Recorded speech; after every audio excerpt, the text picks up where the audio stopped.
Ever since Citizens United, the money that has flown into politics has been unlimited. There is an organization called Let's Get Money Out of Politics. It is led by a Republican veteran who is a two-time Trump supporter and no longer can do so because Trump does not support veterans. I don't care how many times he can stand in Arlington Cemetery. I don't care how many ways he wants to be giving awards to military families and look good. Nothing he has done has benefited the veterans, and much of what he has done has been of detriment to vets. Now, this money out of politics is born out of a concern that the wealthiest of the wealthy can buy our votes. Buying votes is illegal, and having a lottery for registrations is cutting it very, very close. The system, which is one person, one vote, you vote for the person you think is the right person for the job, it's not that anymore. It's coalitions that are building, it's tribal, it's, are we gonna vote a special interest? Yeah. And then, oops, we voted in a person who really isn't aligned with our values at all. I know there were many, many people who supported candidates like Jill Stein and RFK, some of whom are very dismayed at the way that these two people aligned behind Trump, because they knew what it meant. They knew that Trump was after absolute power. Project 2025, though he said he had nothing to do with it, we knew that he was surrounded by the authors of it. We went back and looked at the work histories for all 38 of the people that are listed as primary authors of the report, including the two leaders of Project 2025. And 28 of those 38 people worked during the Trump administration. And this is what is being executed right now. This is what all the chaos is about. It is a systematic stripping away of rights so that the power lands with just one person. Now, some of this is not working, but a lot of it is. So you'll see in the North Carolina Supreme Court, for example, where they actually took their time to single out 60,000 people and want to purge them from the rolls.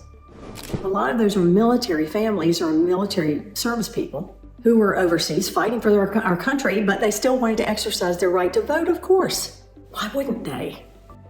But there was a concerted effort to deprive them of their right, to strip them of their vote. They did not win because a lot of really, really smart people said, no, that's not fair and free elections. That's not what this country is about. They're going to try again and again and again. They want to be in charge. They want to be in charge of you. They want to be in charge of your vote. They want to be in charge of every single program that benefits you or doesn't benefit you. And they want to give the right to run those businesses in a privatized sort of way to their buddies. That should bother you.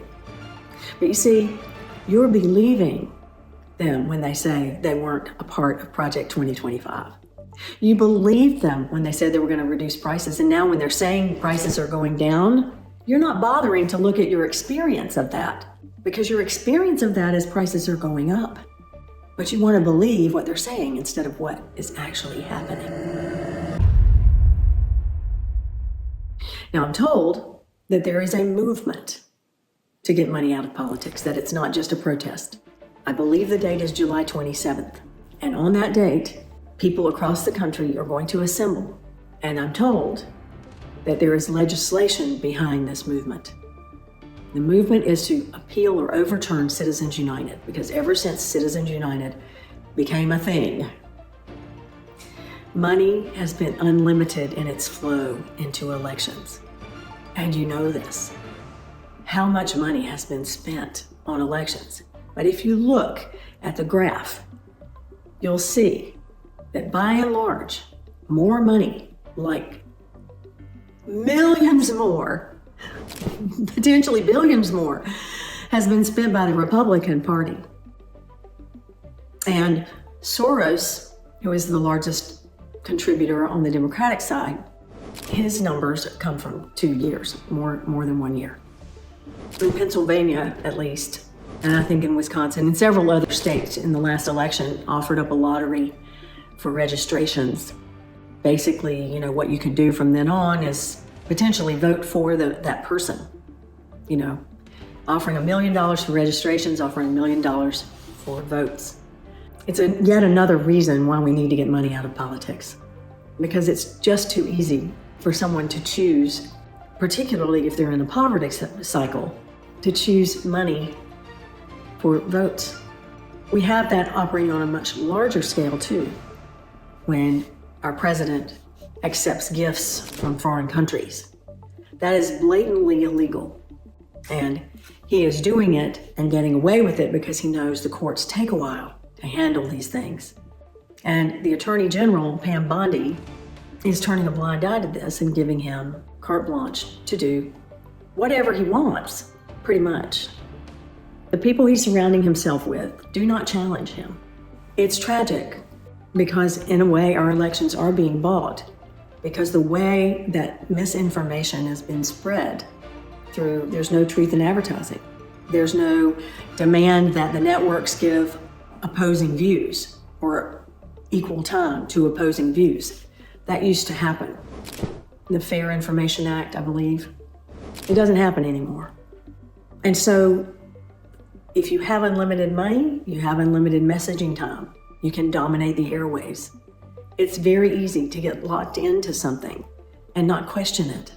The tax bill that passed Congress is being debated by the Senate right now, includes a provision that allows Donald Trump to be above the law.